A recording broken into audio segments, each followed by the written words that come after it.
आयुष्यात कधी एकटं वाटलंच तर या आजीची आठवण येईल कायम. झील कामानी शहरात आणि चेडवा आपल्या सासरी.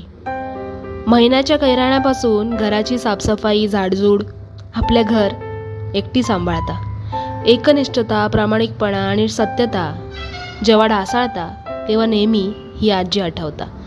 या सगळ्याचं प्रतीक म्हणान माझ्या डोळ्यात स्थिरावता. आज मैत्री दिवस, पण तरीही माका ही आजीच आठवता.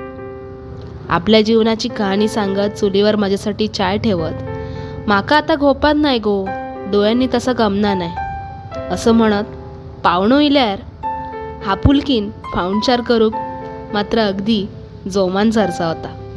रक्तान ती माझी आजी नाही, ना मी तिची नात. मग हीच तर जादू आहे आपल्या कोकणाची, सगळ्यांका आपुलकीन आपलंसं करता.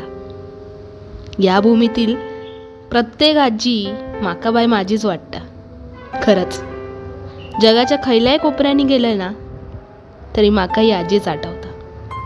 तुम्ही सुद्धा कोकणात इलास का आपुलकीन या आजीक मात्र भेटाक नक्की आहे. आपुलकी, निस्वार्थ प्रेमाचा अविस्मरणीय अनुभव एकदा नक्की अनुभवून पहा.